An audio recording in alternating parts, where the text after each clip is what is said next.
Well, welcome to the Condom Sense program. My name is Artie Gonner, and I'm a peer educator of the Student Wellness Network, which is a student organization at Bowling Green State University that really talks about safer sex, sexual health practices, sexual assault awareness, nutrition, body image, and all kinds of other general health topics.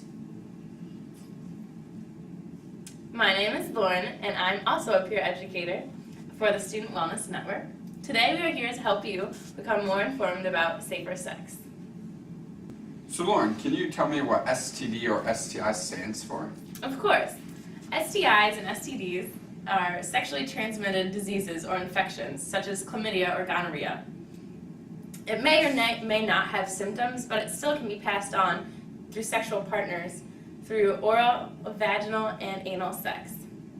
While many STIs are curable with medication, others do not have a cure.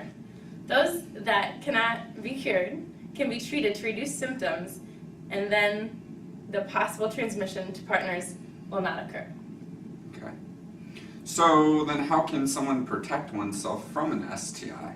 Well, Artie, in order to protect yourself, you need to understand what is unsafe, safe, and safe for sex. Okay. Yeah, that's probably good. Probably not everyone understands what those phrases mean. I'm sure most of you don't understand. So let's talk about what those phrases mean for us.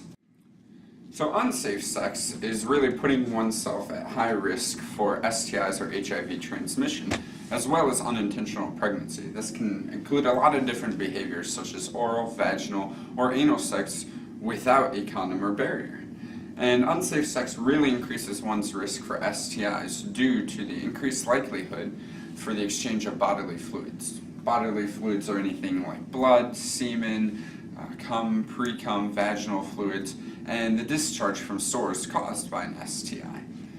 Also, skin-to-skin contact is sometimes all that's needed to pass on certain STIs, such as HPV and herpes. So then safer sex is where one's risk of STIs and pregnancy is reduced by using barriers during sexual activity, such as condoms or dental dams. However, be aware that some STIs can be spread just by skin-to-skin contact. Therefore, the area that the barrier does not cover could be potentially exposed to risk of an STI. So Artie, are condoms 100% effective? Well, condoms aren't 100% effective against STIs, HIV, and pregnancy, but using a barrier such as a condom really makes sex safer than not using one at all. For instance, one's risk of transmitting an STI or becoming pregnant unintentionally is greatly reduced when barriers like condoms are used. Did you know actually that 85% of women using no method of birth control will become pregnant in the first year of sexual activity? I did not, Artie. Yeah, so always use a new condom or barrier for each sex act, whether that's oral to vaginal or anal, or vaginal to anal, etc. You shouldn't really be using condoms interchangeably with different sex acts.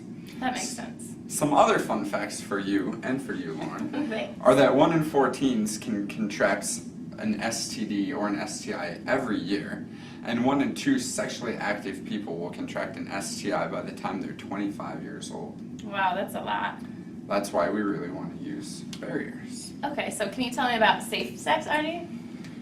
Well, Lauren, safe sex is actually non-existent. There's only one thing that is safe sex, and that's abstinence, and it's the only 100% effective method at reducing one's risk for STIs, HIV, and pregnancy. Even oral sex isn't considered safe sex. We can only have safer sex, which is using a condom or barrier. That makes sense.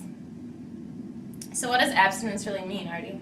Well, abstinence is defined as no fluid exchange, with the exception of saliva between partners. Okay. So oral, vaginal, and anal sex aren't really considered abstinence. Abstinence also doesn't include skin-to-skin contact, such as dry sex or dry humping, without clothing or with some clothing. As mentioned earlier, STIs can be spread just by skin-to-skin contact. However, dry sex or dry humping with your clothes on would be considered abstinence. Artie, can you tell us more about STIs?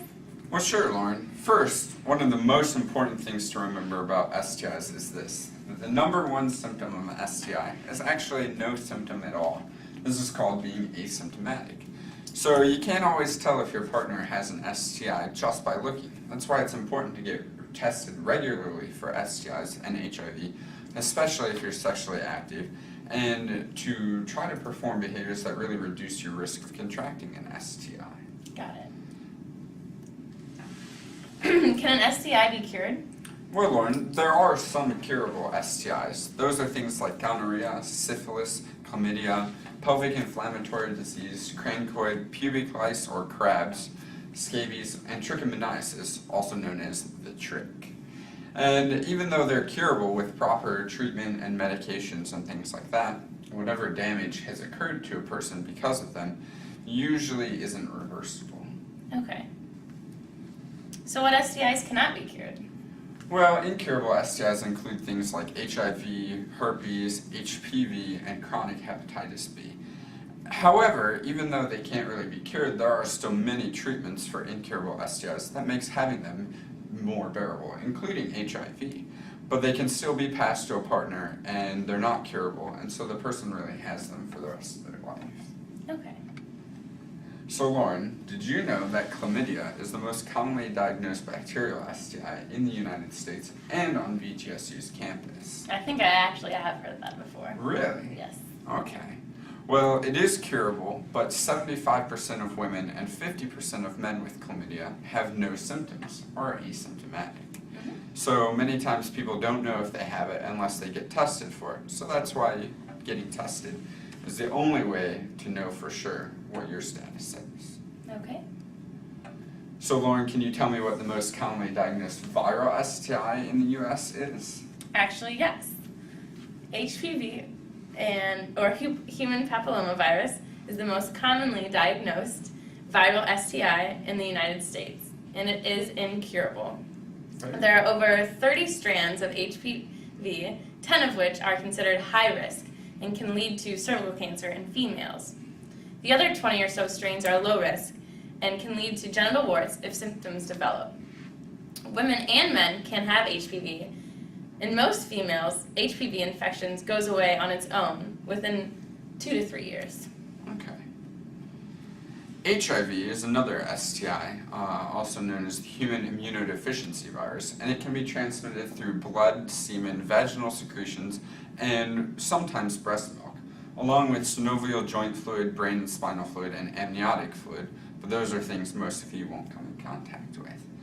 Unprotected oral, vaginal, or anal sex, injection drug use, and vertical transmission from a mother to a child are some behaviors that really can increase one's risk of contracting HIV. STIs can also be transmitted through secondary contact as well.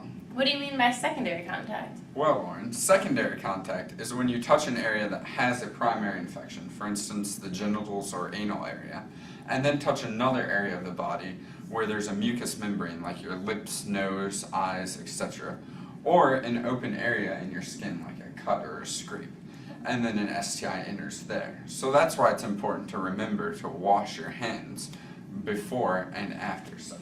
That makes sense. These are just a few facts about STIs. More resources about symptoms, treatments, and prevention are available through the Wellness Connection, Student Health Service, and online. You said using a barrier, such as a condom, is one way to have safer sex. Can you show us how to put on a condom correctly, Artie? Well, sure, Lauren, but I want you to demonstrate while I go over the steps. Okay. So, did you know that there are 17 steps to correctly using a male condom? 17 steps? That's a lot of steps. It is. It could be a mood killer, but have no fear, alright? There are some simple steps, and they're easy to remember and follow. Okay. So, and if you remember to follow all these steps, it's going to help protect you and your partner from STIs and pregnancy. Sounds good. So, let's first talk about after you receive sober consent. Sober consent. Talk about that. Well, sober consent is given when a verbal yes by both partners without being under the influence of drugs or alcohol is received. And really, consent cannot occur legally in the state of Ohio when one's under the influence of alcohol or other drugs. And that can be one or both partners. So if sober consent doesn't occur, there could be some legal consequences with that. Got it. Okay. There are also several different types of condoms that you can use. So there are things such as flavored condoms, and those should only be used for oral sex because the flavoring can sometimes be an irritant when performing vaginal and anal sex. Okay. There are also polyurethane condoms, which if one person is allergic to latex, that can be used. Now, polyurethane condoms are pretty effective at reducing the risk of pregnancy and STIs, including HIV. However, we don't really know if they're as effective as latex condoms. So if you can use a latex condom, we encourage you to do that. Okay. Polyurethane condoms are available for members of the Condom Sense program if one partner has a sensitivity to latex. So you can get those here at the Wellness Connection. That's good.